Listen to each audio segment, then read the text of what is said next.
In the Sonic the Hedgehog OVA, there's a scene where Sonic is taunting Metal Eggman, and during this, he just straight up sticks up his middle finger, which is funny and surprising to see in something like this. I've heard that they changed this in the English version, where he's just pointing upward instead, but watching it, it doesn't look like they actually changed it, so yeah, I mean, it's not a big deal, but it's just funny to see how there's middle finger in a kid's media like that. So Charmy's size during the classic era is pretty inconsistent. As you can see here on the title screen of Knuckles and Chaos, he's basically the size as like most people know him. Like he's the smallest, but he stacks up almost towards everybody else. However, in the actual game, he's really small. Like they almost want him to be the actual size of a bee, but still visible. And yeah, I'll just be honest, it looks really weird. I am not a fan of that. I prefer him a bit scaled up. I mean, it's Sonic, so why not? I mean, he has a nose despite being a bee, so why not just make him bigger? Silver, Robo, and Mecha Sonic refer to the alternate names that we can give to the various Mecha Sonics that we know from this era, and these all line up very nicely and very coincidentally. Ordinarily, they're known as Mark 0, Mark 1, and Mark 2. Well, not ordinarily, but it's like a popular name choice for them. And yeah, in various different pieces of media, 0 has been referred to as Silver. Now, beforehand, some people were thinking that Mark 1 was Silver Sonic, however, we have a different name instead that can be used for them, and Silver fortunately got used one time for 0, if you're all keeping up. But yeah, Mark 1 can be called Robo since they later on started using this name for him in like other crossovers that are more recent. And then Mecha Sonic can just be Mecha Sonic. So Jam is a collection of the games that released on Sega Saturn. And something that I feel like a lot of people still haven't seen is that it has a really neat like 3D overworld full area like as the hub. And yeah, it looks really cool, it's pretty interesting, it's pretty charming, like this is the 3D Sonic game on Saturn that you were waiting for. And what this actually ended up being revealed to be was that it was a prototype. It was testing grounds for a certain game that came out later on Sega's next console that you may or may not have heard about. But yeah, it's kind of sad that we didn't get a full Sonic game that looks like this or Extreme or anything, because, I mean, just look at Tails, it's so nice looking. Wakidna, or is it Wechina, is a glitch version of Knuckles comparable to Asura for Sonic. Now, this isn't nearly as like big and given its own personality and character and stuff as Asura, but it still has its fans, definitely. It's still pretty well known, and apparently it even has a reference in Sonic Mania when you do Knuckles in Knuckles mode and get to the end of the game and the lights are flashing. It kind of looks like Wagner's color spray flashes on all of the Knuckles, but we don't know if it's like intentional or not. Now, how to do this glitch is that you need to access the debug character select in the game, and after that you choose the character that's just a bunch of asterisks, and you get Wagner, and it's that simple. Apparently, this is leftover for when Tails is originally going to be the game, which we're going to talk about next. So, before it was Knuckles Chaotix, Sonic and Tails were meant to be the main characters, no surprise there. And it was in a game that's mostly known as Sonic Crackers.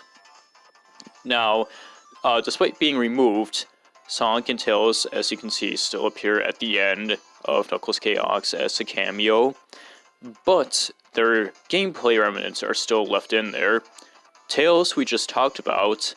As for Sonic, however, well, he became Mighty. There's a lot of similarities between Mighty sprites and Sonic's beta sprites that basically prove that he's just an edited Sonic, much like how Shulk is a photoshopped Little Mac. So this is going to be the start of us talking about different games and cameos in them.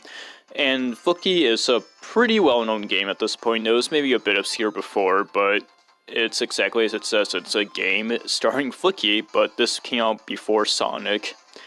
So, in a way, this could be the start of the franchise, and Flickie's the first playable Sonic character, and yeah, it's a little bit nutty to think about, but it's pretty neat. You can easily access this game now. I believe it's even in Mega Collection as a secret game, so yeah. Sonic and Tails and Fighting Vipers is exactly as it says, but it's unused content, or at least super secret content that you can't access by any normal conventional means. And they were simply put in there like for fun by a main dev, and yeah, they were pretty in rough shape, but it was functional enough for them to look at this and be like, hey, we should do something with this, people love Sonic, and bam, we got Sonic Fighters, and we got Honey the Cat 2 from it. Dynamite Ducks is related to this too, because as you can see, this character might look a little bit familiar, as it's what inspired Bean to be in Sonic Fighters. And Dynamite Ducks itself is just a beat-em-up game that came before Sonic also, and it's also pretty quirky, but we won't get sidetracked with that. In fact, the main character for Dynamite Ducks is even considered to be Bean's dad, which is funny to think about. And he's also an alternate costume for Bean, as we're going to talk about in this next game. So, Fighters Mega Mix is a big cameo collection of Sega's fighting games that they had going on at the time. It's directly inspired by the King of Fighters, and it was mostly Virtua Fighter and Fighting Vipers. However, they had a bunch of weird extra secret characters, and coming from Sonic the Fighters are those two games for presentation, being Bean and Bark. I guess they chose them for being the newcomers, and they didn't want to do Sonic and Tails for some reason, but hey, they're here, and it's pretty cool, and Bean has an alternate costume based on his dad, and Bark has like a Santa one, and yeah, it's pretty funny, and they're not even the weirdest characters by any means in this game, considering this is also the game where you can play as a tree in the Daytona car.